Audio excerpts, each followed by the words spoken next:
ಎಲ್ರಿಗೂ ನಮಸ್ಕಾರ. ನಾನು ವೀಣಾ ರಮೇಶ್ ಆಗಿ ಇವತ್ತಿನ ದಿನನ ಖುಷಿಯಿಂದ ಸ್ಟಾರ್ಟ್ ಮಾಡಿ ಅಂತ ಹೇಳ್ತಾ ನಾನು ಕೂಡ ಖುಷಿಯಿಂದ ವ್ಲಾಗ್ನ ಸ್ಟಾರ್ಟ್ ಮಾಡ್ತಾ ಇದ್ದೀನಿ. ಡೈಲಿ ವ್ಲಾಗ್ನ ಹಾಕ್ತಾ ಇದ್ದೀನಿ. ಸೊ ಬೆಳಗ್ಗೆ ತಿಂಡಿ ಮಾಡಬೇಕಾದ್ರೇನೆ ವ್ಲಾಗ್ ಮಾಡಿಬಿಡೋಣ ಅಂತ ಹೇಳಿ ಸ್ಟಾರ್ಟ್ ಮಾಡಿ. ಹಾಗೆ ಇವತ್ತಿನ ಟಿಫನ್ಗೆ ದೋಸೆ ಹಾಗೆ ತೆಂಗಿನಕಾಯಿ ಚಟ್ನಿ ಮಾಡಿದ್ದೀನಿ. ನನಗೆ ಅಂತ ಚಟ್ನಿ ಪುಡಿ ದೋಸೆ ಮಾಡಿಕೊಂಡೆ, ಮಕ್ಕಳಿಗೆ ಅಂತ ಬೇರೆ ದೋಸೆ ಮಾಡಿಕೊಟ್ಟೆ. ಮಕ್ಕಳು ಸ್ವಲ್ಪ ಈ ರೀತಿ ಸ್ಪೈಸಿಯಾಗಿ ದೋಸೆ ಮಾಡಿಕೊಡಿ, ಚೆನ್ನಾಗಿರುತ್ತೆ, ತಿನ್ನೋಕ್ಕೂ ಟೇಸ್ಟ್ ಆಗಿರುತ್ತೆ ಅಂತ ಕೇಳಿದ್ರು. ಸೊ ಹಾಗಾಗಿ ಅವ್ರಿಗೆ ಅಂತಾನೆ ಸಪ್ರೇಟ್ ಆಗಿ ಮಾಡ್ಕೊಡ್ತಾ ಇದ್ದೀನಿ. ತವಾ ಮೇಲೆ ಫಸ್ಟ್ ದೋಸೆನ ಹಾಕ್ಬಿಟ್ಟು ಹಸಿ ಇರಬೇಕಾದ್ರೇನೆ ಸ್ವಲ್ಪ ದೋಸೆ ಹಸಿ ಇರುತ್ತಲ್ವಾ, ದೋಸೆ ಇಟ್ಟು ಅವಾಗ್ಲೇನೆ ಚಟ್ನಿ ಪುಡಿನ ಹಾಕಿ ಅದರ ಮೇಲೆ ತುರಿದಿಟ್ಕೊಂಡಿರೋ ಕ್ಯಾರೆಟ್ನ ಹಾಕಿ ಹೆಚ್ಚಿಟ್ಕೊಂಡಿರೋ ಪುಡಿ ಈರುಳ್ಳಿನ ಅದರ ಮೇಲೆ ಒಂದು ಲೇಯರ್ ಉದ್ರಿಸ್ಬಿಟ್ಟು ಚಟ್ನಿ ಪುಡಿನ ಹಾಕಿ ಅದರ ಮೇಲೆ ಒಂದು ಸ್ಪೂನ್ ತುಪ್ಪ ಹಾಕಿ ದೋಸೆನ ತಿರುಗಿಸ್ಬಿಟ್ಟು ರೋಸ್ಟ್ ಮಾಡಿದ್ರೆ ತುಂಬಾ ಟೇಸ್ಟ್ ಆಗಿರುತ್ತೆ. ಸೊ ಇದ್ರ ಜೊತೆಗೆ ತೆಂಗಿನಕಾಯಿ ಚಟ್ನಿ ಅಂತೂ ತುಂಬಾ ಚೆನ್ನಾಗಿರುತ್ತೆ. ಉರ್ಗಡ್ಲೆ ಎಲ್ಲ ಹಾಕಿ ತೆಂಗಿನಕಾಯಿ ಚಟ್ನಿ ಮಾಡಿರ್ತೀವಲ್ವಾ, ಆ ರೀತಿ ಚಟ್ನಿ ತುಂಬಾನೇ ಟೇಸ್ಟ್. ಏನು ದೋಸೆ ಮೇಲೆ ಮುಚ್ಚೋದೇನು ಬೇಡ, ಸೊ ಹಾಗೆ ಫ್ರೈ ಆಗುತ್ತೆ ಚೆನ್ನಾಗಿ.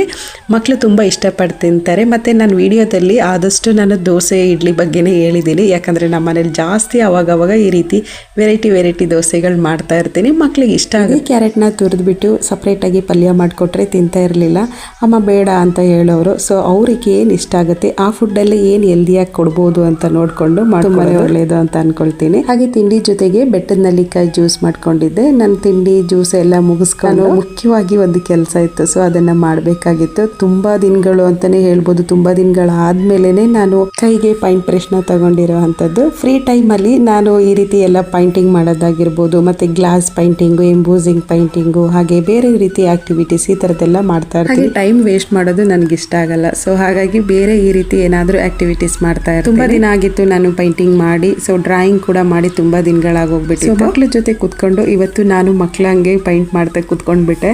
ಸೊ ಕೆಲಸ ಇದ್ದದ್ದೇ, ಡೈಲಿ ರೊಟೀನ್ ಇದ್ದದ್ದೇನೆ. ಸೊ ಡೈಲಿ ಅದೇ ಕೆಲಸ, ಅದೇ ಅಡುಗೆ, ಅದೇ ಇದ್ದಿದ್ದೇನೆ. ಸೊ ಇವತ್ತು ಡಿಫ್ರೆಂಟ್ ಆಗಿ ಸ್ವಲ್ಪ ನನಗೆ ಅಂತ ಒಂದು ಸ್ವಲ್ಪ ಟೈಮ್ ಕೊಟ್ಕೊಂಡು ಕೆಲಸ ಮಾಡಿಬಿಡೋಣ ಅಂತ ಕೆಲಸನ ಮಾಡ್ತಾ ಇದ್ದೀನಿ. ಸೊ ಮಕ್ಕಳು ಕೂಡ ಕೂತ್ಕೊಂಡು ಅವರು ಒಂದು ಸೈಡ್ ಆ ಕಡೆ ಡ್ರಾಯಿಂಗ್ ಮಾಡ್ತಾ ಇದ್ರು. ಅಮ್ಮ ನೀವೇನು ಮಾಡ್ತೀರಾ ನೋಡೋಣ, ಒಬ್ರಿಗೊಬ್ರು ತೋರ್ಸೋದು ಬೇಡ ಅಂತ ಹೇಳಿ ಅವರು ಕೂಡ ಡ್ರಾಯಿಂಗ್ ಮಾಡ್ತಾ ಇದ್ರು, ನಾನು ನನ್ನ ಕೆಲಸ ಮಾಡ್ಕೊಳ್ತಾ ಇದ್ದೆ. ಮನೇಲಿ 2 ಫೋಟೋ ಫ್ರೇಮ್ ಇತ್ತು, ಸ್ವಲ್ಪ ಹಾಳಾಗೋಗಿತ್ತು ಫೋಟೋ ಎಲ್ಲ. ಹಾಗೆ ಫ್ರೇಮ್ ಮಾತ್ರ ಚೆನ್ನಾಗಿತ್ತು. ಸೊ ಅದನ್ನು ಹಾಗೆ ಬಿಸಾಡೋ ಬದಲು ಏನಾದರೂ ಅದನ್ನು ಕ್ರಿಯೇಟಿವಿಟಿಯಾಗಿ ಯೂಸ್ ಮಾಡ್ಕೊಬೋದಲ್ಲ ಅಂತ ಥಿಂಕ್ ಮಾಡ್ತಾ ಇರಬೇಕಾದ್ರೆ ಮೋಟಿವೇಶನ್ ವರ್ಡ್ಗಳಿರ್ತಾವಲ್ವ, ಸೊ ಆ ರೀತಿ ವರ್ಡ್ಗಳನ್ನ ಆ ರೀತಿ ಮೋಟಿವೇಶನ್ ಸ್ಪೀಚ್ನ ಬರೆದ್ಬಿಟ್ಟು ಫ್ರೇಮ್ ಮಾಡಿ ಹಾಕೋಣ ಅಂತ ಹೇಳ್ಬಿಟ್ಟು ಹಾಕಿರೋವಂಥದ್ದು ತುಂಬಾ ಚೆನ್ನಾಗಿದೆ. ಬಟ್ ಅದನ್ನು ನೋಡ್ತಿರ್ಬೇಕಾದ್ರೆ ನಮಗೆ ಒಂದು ಸೋಂಬೇರಿತನದಲ್ಲಿ ಕುತ್ಕೊಬಾರ್ದು ಅನ್ನೋ ರೀತಿಲಿ ಫೀಲ್ ಆಗಬೇಕು. ಸೊ ಆ ಥರ ಏನಾದರೂ ವರ್ಡ್ಗಳನ್ನ ಬರೆಯೋಣ ಅಂತ ಹೇಳ್ಬಿಟ್ಟು ಅನ್ಸಿಕ ನಾನು ಇಬ್ರು ಕುತ್ಕೊಂಡು ಥಿಂಕ್ ಮಾಡಿ ಬರೆದು ಹಾಕೋಣ ಅಂತ ಹೇಳಿ ಬರಿತಾ ಇದ್ದೀವಿ. ಬಟ್ ಅದಕ್ಕಿಂತ ಇದಕ್ಕೆ ಪೈಂಟ್ ಮಾಡಿಬಿಡೋಣ, ಬೇಗ ಒಣಗಿಬಿಡುತ್ತೆ, ಅದ್ರ ಮೇಲೆ ಇನ್ನು ಡ್ರಾಯಿಂಗ್ ಮಾಡಬೇಕು ಅಂತ ಹೇಳಿ ಪೈಂಟಿಂಗ್ ಮಾಡಿರ್ತೀವಿ. ಹಾಗೆ ಫ್ರೀ ಟೈಮ್ ಇರಬೇಕಾದ್ರೆ ನೀವೆಲ್ಲ ಯಾವ ರೀತಿ ಟೈಮ್ನ ಸ್ಪೆಂಡ್ ಮಾಡ್ತೀರಾ ಅಂತ ಕಮೆಂಟಲ್ಲಿ ತಿಳಿಸಿ. ಸೊ ಮಕ್ಕಳಿಗೆ ರಜೆ ಇರಬೇಕಾದ್ರೆ ನಾನಿಂತೂ ಮಕ್ಕಳ ಜೊತೆ ಚೆಸ್ ಆಡೋದಿರಲಿ, ಕೇರಮ್ ಮಾಡೋದಿರಲಿ, ಮತ್ತು ಈ ರೀತಿ ಏನಾದರೂ ಬೇರೆ ಆ್ಯಕ್ಟಿವಿಟೀಸ್ ಇದರಲ್ಲಿ ನಾನು ಆ ಟೈಮ್ನ ಯೂಸ್ ಮಾಡ್ಕೊಳ್ತೀನಿ. ಬಟ್ ನೀವೆಲ್ಲ ಯಾವ ರೀತಿ ಟೈಮ್ನ ಯೂಸ್ ಮಾಡ್ಕೊಳ್ತೀರಾ ಅಂತ ಕಮೆಂಟಲ್ಲಿ ತಿಳಿಸಿ. ಹಾಗೆ ಇವಾಗ ಸ್ವಲ್ಪ ಪೈಂಟ್ ಮಾಡಿರೋದೆಲ್ಲ ಒಣಗಿದೆ, ಹಾಗಾಗಿ ಸ್ವಲ್ಪ ನಾನು ಸೈಡ್ ಎಲ್ಲ ಡ್ರಾಯಿಂಗ್ ಮಾಡಬೇಕು, ಆಚೆ ಹೋಗ್ಬಾರ್ದು, ಆ ಫ್ರೇಮ್ ಒಳಗಡೆನೆ ಬರಬೇಕು, ಅಷ್ಟರಲ್ಲೇ ಬರಬೇಕು ಡ್ರಾಯಿಂಗು ಅಂತ ನಾನು ಈ ರೀತಿ ಟೇಪ್ನ ಹಾಕ್ತಾ ಇದ್ದೀನಿ. ಡ್ರಾಯಿಂಗ್ ಮಾಡೋಕ್ಕಿಂತ ಮುಂಚೆ ಬ್ಯಾಕ್ಗ್ರೌಂಡ್ ಪೈಂಟಿಂಗ್ ಮಾಡೋದೇನಕ್ಕೆ ಅಂತ ಅಂದರೆ ಮಾಡಿರೋಂಥ ಡ್ರಾಯಿಂಗ್ ಚೆನ್ನಾಗಿ ಎಂಬೋಸಿಂಗ್ ಆಗಿ ಕಾಣಿಸ್ಲಿ ಅಂತ ಬ್ಯಾಕ್ಗ್ರೌಂಡ್ ಪೈಂಟಿಂಗ್ ಮಾಡೋ ಅಂಥದ್ದು. ಸೊ ಅಷ್ಟಾಗಿ ನನಗೆ ಕ್ಲಿಯರ್ ಆಗಿ ಡ್ರಾಯಿಂಗಲ್ಲಿ ಅಷ್ಟೊಂದು ಗೊತ್ತಿಲ್ಲ, ಬಟ್ ನಾನು ಮಾಡಬೇಕಾದ್ರೆ ಕಾಣಿಸ್ತಾ ಇತ್ತು. ಸೊ ನಾನು ತುಂಬ ಪೈಂಟಿಂಗ್ ಮಾಡಿದ್ದೀನಿ, ಹಾಗಾಗಿ ನಾನು ಇದೊಂದು ಅನುಭವದ ಮಾತು ಹೇಳಿದೆ ಅಷ್ಟೇ. ಸೊ ಅಷ್ಟೊಂದು ಕ್ಲಿಯರ್ ಆಗಿ ನನಗೆ ಡ್ರಾಯಿಂಗ್ ಬಗ್ಗೆ ಅಷ್ಟು ಗೊತ್ತಿಲ್ಲ. ಬಟ್ ಬ್ಯಾಕ್ಗ್ರೌಂಡ್ ಪೈಂಟಿಂಗ್ ಮಾಡಿ ನೆಕ್ಸ್ಟ್ ಡ್ರಾಯಿಂಗ್ ಬಿಡಿಸಿ ಅದಕ್ಕೆ ಮೇಲೆ ಕಲರ್ ಮಾಡಬೇಕು. ಯಾವಾಗಲೂ ಬ್ಯಾಕ್ಗ್ರೌಂಡ್ ಕಲರ್ ಒಂದೇ ಹೆಂಗಿರಬೇಕು ಅಂತಂದರೆ ಡಲ್ ಇರಬೇಕು. ಡ್ರಾಯಿಂಗ್ ಮಾಡಿ ನೆಕ್ಸ್ಟ್ ಕಲರ್ ಕೊಡ್ತೀವಲ್ವ, ಅದು ಡಾರ್ಕ್ ಆಗಿರಬೇಕು, ಆವಾಗಲೇ ಅದು ಎಂಬೋಸಿಂಗ್ ಹಂಗೆ ಕಾಣ್ತಾ ಇದೆ. ಸೊ ಫ್ರೇಮ್ ಎಲ್ಲ ಸೆಟ್ ಮಾಡಿ ಹಾಗೆ ಒಂದು ಸೈಡಲ್ಲಿ ಇಟ್ಟಿದ್ದೀನಿ. ಸೊ ಸ್ವಲ್ಪ ಸ್ಕೆಚ್ ಮಾಡ್ತಾ ಇದ್ದೆ ನಾನು ಪೆನ್ಸಿಲಲ್ಲಿ. ಟ್ರೀ ಬರೆಯೋಣ ಅಂತ ನಾನು ಹಾಗೆ ಮೇಲಕ್ಕೆ ಸ್ಕೆಚ್ ಮಾಡ್ತಿದ್ದೆ. ಅನ್ಸಿಕ ನಾನು ಅದನ್ನು ಫಿನಿಶ್ ಮಾಡಿಕೊಡ್ತೀನಿ, ಅಷ್ಟರಲ್ಲಿ ನನಗೆ ಈ ಪೇಪರ್ಗೆ ಫುಲ್ಲಾಗಿ ಈ ಪಿಂಕ್ ಕಲರ್ನ ನೀವು ಅಪ್ಲೈ ಮಾಡಿಕೊಟ್ಬಿಡಿ ಅಂತ ಹೇಳಿ, ಹಾಗಾಗಿ ಅಷ್ಟರಲ್ಲಿ ಆ ಕಲರ್ನ ಫಿಲ್ ಮಾಡ್ಕೊಡೋಣ ಅಂತ ಮಾಡ್ತಾ ಇದ್ದೀನಿ.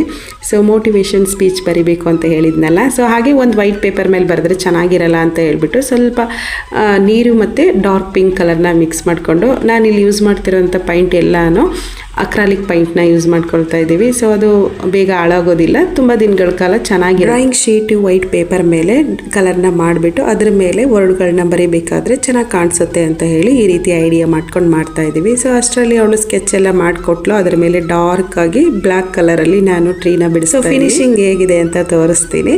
ತುಂಬ ಟೈಮ್ ತಗೊಳ್ತು. ಈ ಫುಲ್ ಒಂದು ಅರ್ಧ ದಿನನೇ ಆಗೋಯ್ತು ಇಷ್ಟೆಲ್ಲ ರೆಡಿ ಮಾಡೋ ಅಷ್ಟು. ಫಿನಿಶಿಂಗ್ ಈ ರೀತಿ ಇದೆ. ಇನ್ನು ಆ ಟೇಪ್ ಎಲ್ಲ ತೆಗಿಬೇಕು. ನಾನು ಟೇಪ್ ಎಲ್ಲ ತೆಗೆದ್ಮೇಲೆ ಇನ್ನು ಚೆನ್ನಾಗಿ ಇಯರ್ ಬಡ್ಸ್ ನ ಯೂಸ್ ಮಾಡ್ಕೊಂಡು ಚಿಕ್ಕದಾಗಿ ಎಲೆಗಳು ಚಿಗುರ್ತಾ ಇದೆ ಅನ್ನೋ ರೀತಿಲಿ ಮಾಡೋಣ ಅಂತ ಹೇಳಿ ಗ್ರೀನ್ ಕಲರ್ ಅಲ್ಲಿ ಮಾಡ್ತಾ ಇದ್ದೀನಿ. ಈ ಪೈಂಟಿಂಗ್ ಹೇಗಿದೆ ಅಂತ ನನಗೆ ಕಮೆಂಟ್ ಅಲ್ಲಿ ತಿಳಿಸಿ. ಸೊ ನನಗಂತೂ ತುಂಬಾ ಇಷ್ಟ ಆಯ್ತು. ತುಂಬಾ ದಿನಗಳಾದ್ಮೇಲೆ ನಾನು ಮಾಡಿರೋ ಅಂತ ಡ್ರಾಯಿಂಗ್ ಇದು ತುಂಬಾ ಇಷ್ಟ ಆಯ್ತು ನನಗೆ. ಕೆಲವತ್ತು ಶೀಟ್ ಗಳೆಲ್ಲ ಇದೆ, ಅದಕ್ಕೂ ಡ್ರಾಯಿಂಗ್ ಮಾಡಬೇಕು. ಬಟ್ ಟೈಮ್ ಇವತ್ತಿಗೆ ಇದು ಮತ್ತೆ 2 ಫೋಟೋ ಫ್ರೇಮ್ ರೆಡಿ ಮಾಡೋ ಅಷ್ಟರಲ್ಲೇ ಕಂಪ್ಲೀಟ್ ಆಗಿ ಮುಗ್ದೋಗಿ. ಸೊ ಹಾಗಾಗಿ ಅದನ್ನ ನೆಕ್ಸ್ಟ್ ಯಾವತ್ತಾದ್ರೂ ಇನ್ನೊಂದು ದಿನ ಮಾಡ್ಬಿಡೋಣ ಅಂತ ಹೇಳಿ ಇಷ್ಟೇ ಇರಲಿ ಅಂತ ಕ್ಲೀನ್ ಮಾಡಿ ಎತ್ತಿಟ್ಟು ಟೇಪ್ ಎಲ್ಲ ತೆಗೆದ ಮೇಲೆ ಡ್ರಾಯಿಂಗ್ ಲುಕ್ ಚೇಂಜ್ ಆಗೋಯ್ತು. ಸ್ವಲ್ಪ ದೂರದಿಂದ ನೋಡಕ್ಕೆ ಇನ್ನೂ ಚೆನ್ನಾಗಿ ಕಾಣಿಸ್ತಾ ಇದೆ. ಸೊ ಫೈನಲಿ ನಾನು ಮಾಡಿರೋ ಟ್ರೀ ಪೈಂಟಿಂಗ್ ಲುಕ್ ಈ ರೀತಿ ಇದೆ. ಸ್ವಲ್ಪ ಕೆಳಗಡೆ ಹೂ ಉದುರುತ್ತಾ ಇದೆ ಅನ್ನೋ ರೀತಿಲಿ ಮಾಡಿ ನನಗೆ ಇಷ್ಟ ಆಯ್ತು ತುಂಬಾ. ಹಾಗೆ ಇದೆಲ್ಲ ಕ್ಲೀನ್ ಮಾಡಿ ಎತ್ತಿಟ್ಬಿಟ್ಟು ಬಾಲ್ಕನಿಗೆ ಹೋಗಿ ಸ್ವಲ್ಪ ಬಾಲ್ಕನಿಲಿ ಹಾಗೆ ಈ ಗಿಡಗಳಲ್ಲಿ ಎಲೆಗಳು ಬಿಸಿಲಿಗೆ ಬಾಡೋದಂಗಾಗಿತ್ತು. ಆ ಹಸಿರು ಎಲೆ ಜೊತೆಗೆ ಬಾಡೋಗಿರೋ ಎಲೆನ ನೋಡಕ್ಕೆ ಚೆನ್ನಾಗಿ ಕಾಣಿಸ್ತಿರ್ಲಿಲ್ಲ. ಹಾಗಾಗಿ ಕಟ್ ಮಾಡಿ ತೆಗಿತಾ. ಸೊ ಹಾಗೆ ಬಿಟ್ರೆ ಏನಾಗುತ್ತೆ ಅಂದ್ರೆ ಫಂಗಲ್ಸ್ ತರ ಆಗೋಗ್ಬಿಡುತ್ತೆ. ಆ ಎಲೆಗಳ ಮೇಲೆ ಒಂಥರ ಸೆಲ್ಬೆ ಕಟ್ಟೋ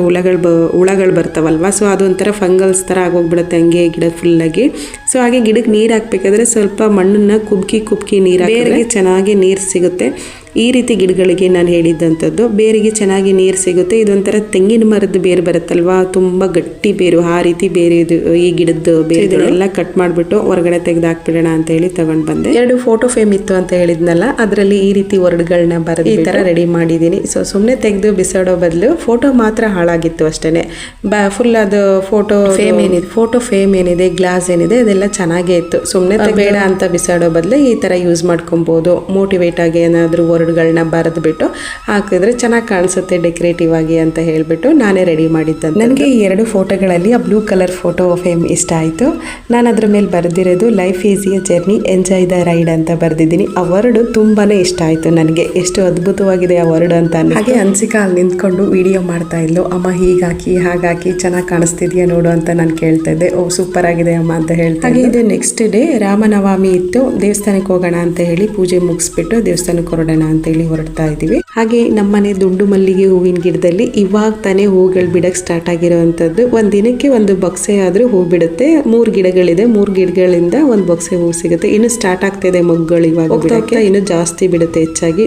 ಟೋಟಲ್ 4 ಗಿಡ ಇದೆ. ಒಂದ್ರಲ್ಲಿ ಇನ್ನು ಪುಟ್ಟು ಗಿಡ, ಅದ್ರಲ್ಲೇ ಸ್ವಲ್ಪ ಹೂ ಬಿಡ್ತಾ ಇರುತ್ತೆ. ಇನ್ನೊಂದು ಇದೆ, ಅದು 7 ಸುತ್ತು ದುಂಡು ಮಲ್ಲಿಗೆ ಅಂತ ಬರುತ್ತಲ್ವಾ, ಆ ರೀತಿದ್ದು. ಇದುವರೆಗೂ ಒಂದೇ ಒಂದು ಹೂ ಬಿಟ್ಟಿರೋದು. 7 ಸುತ್ತಿಂದು ಮಲ್ಲಿಗೆ ಹೂವಿದ್ದು ಒಂದೇ ಒಂದು ಹೂ ಬಿಟ್ಟಿದೆ. ಮಾತ್ರ ಸ್ಮೆಲ್ ತುಂಬಾ ಘಮ ಅಂತ ಸ್ಮೆಲ್ ಬರ್ತಾ ಇರುತ್ತೆ. ಹಾಗೆ ಹೂವೆಲ್ಲ ಕುಯ್ಕೊಂಡು ಬಂದು ಮನೇಲೆ ಪೂಜೆ ಮುಗಿಸ್ಬಿಟ್ಟು ನಾವು ದೇವಸ್ಥಾನಕ್ಕೆ ಹೋಗೋಣ ಅಂತ ಈವ್ನಿಂಗ್ ಟೈಮು ದೇವಸ್ಥಾನಕ್ಕೆ ಹೋಗೋಣ ಅಂತ ಹೊರಡ್ತಾ ಇದ್ವಿ. ರಾಮರ ದೇವಸ್ಥಾನಕ್ಕೆ ಹೋಗೋಣ ಅಂತ ಹೊರಟಿದ್ವಿ. ಬಟ್ ಟೈಮ್ ಇರ್ಲಿಲ್ಲ, ಟೈಮ್ ಆಗೋಗ್ಬಿಡ್ತು, ಸಾಯಂಕಾಲ ಆಗೋಗ್ಬಿಟ್ಟಿದೆ ಅಂತ ಹೇಳ್ಬಿಟ್ಟು ಪೂಜೆ ಮಾಡೋದನ್ನ ನಾನು ಫುಲ್ ಡೀಟೇಲ್ ಆಗಿ ಏನ್ ಮಾಡಕ್ ಹೋಗಿ ಒಂದ್ 2-3 ಕ್ಲಿಪ್ಪಿಂಗ್ ನ ತಗೊಂಡಿದ್ದೀನಿ ಅಷ್ಟೇ. ದೇವಸ್ಥಾನಕ್ಕೆ ಹೋಗೋಣ, ಭಜನೆ ಎಲ್ಲ ಇಡ್ಸಿದ್ರು ಅಲ್ಲಿ ಅಂತ, ಬೇಗ ಹೋಗ್ಬೇಕು ಅಂತ ಹೇಳ್ಬಿಟ್ಟು ಬೇಗನೆ ಹೊರಟ್ವಿ. ಹಾಗೆ ಇವತ್ತು ರಾಮನವಮಿ ಅಲ್ವಾ, ಬೇಗ ದೇವಸ್ಥಾನಕ್ಕೆ ಹೋಗ್ಬೇಕು. ಅವಾಗ್ಲೇ ಬೇಗ ಅರ್ಚನೆ ಮುಗಿಸ್ಕೊಂಡು ಬರ್ಬಹುದು. ಸ್ವಲ್ಪ ಹೊತ್ತು ಅಲ್ಲೇ ಇಲ್ಲ ಅಂತಂದ್ರೆ ಲೇಟ್ ಆಯ್ತು ಅಂತಂದ್ರೆ ಏನಾಗುತ್ತೆ ಅಂದ್ರೆ ಜಾಸ್ತಿ ಕ್ರೌಡ್ ಆಗೋಗ್ಬಿಡುತ್ತೆ, ಬೇಗ ಅರ್ಚನೆ ಮುಗಿಸ್ಕೊಳಕ್ಕಾಗಲ್ಲ. ಸೊ ನಾವು ದೇವಸ್ಥಾನಕ್ಕೆ ಬಂದು ಅರ್ಚನೆ ಮಾಡಿಸ್ಕೊಳ್ತಾ ಇದ್ವಿ. ದೇವಸ್ಥಾನದ ಹೆಸರು ಕೋದಂಡ ರಾಮ ದೇವಸ್ಥಾನ ಅಂತ. ಇದು ಉತ್ಸವ ಅರ್ಚನೆ ಎಲ್ಲ ಮುಗಿಸ್ಕೊಂಡು ದೇವಸ್ಥಾನ ಸುತ್ತ ಪ್ರದಕ್ಷಿಣೆ ಹಾಕೋಣ ಅಂತ ವಿಷ್ಣುವಿನ 10 ದಶಾವತಾರದ ಬಗ್ಗೆ ಅಷ್ಟು ಚೆನ್ನಾಗಿ ಕಥೆಗಳನ್ನ ಕೆಳಗಡೆ 2-3 ಲೈನ್ ಅಲ್ಲಿ ಬರೆದಿದ್ರು. ತುಂಬಾ ಚೆನ್ನಾಗಿತ್ತು. ಅದನ್ನ ಹಾಗೆ ಓದ್ಕೊಂಡು ಪ್ರದಕ್ಷಿಣೆ ಹಾಕೊಂಡು ಸ್ವಲ್ಪ ಹೊತ್ತು ಭಜನೆಯನ್ನು ಕೇಳಿ ಕೋದಂಡ ರಾಮ ದೇವಸ್ಥಾನದ ಎದುರುಗಡೆನೆ ಶಿವನ ದೇವಸ್ಥಾನ ಇದೆ. ಅದನ್ನು ನೋಡ್ಕೊಂಡು ಅಲ್ಲೂ ಅರ್ಚನೆ ಮಾಡಿಸ್ಕೊಂಡು ಇವತ್ತಿನ ವ್ಲಾಗ್ ನಿಮಗೆ ಇಷ್ಟ ಇದ್ರೆ ನನ್ನ ಚಾನೆಲ್ನ ಸಬ್ಸ್ಕ್ರೈಬ್ ಮಾಡ್ಕೊಂಡು ಆಲ್ ಅಂತ ಓಕೆ ಕೊಟ್ರೆ ನಾನು ಹಾಕೋ ನ್ಯೂ ವಿಡಿಯೋ ನೋಟಿಫಿಕೇಶನ್ ನಿಮಗೆ ಸಿಗೋಣ ಮುಂದಿನ ವ್ಲಾಗ್ ಅಲ್ಲಿ. Thank you for watching and subscribe.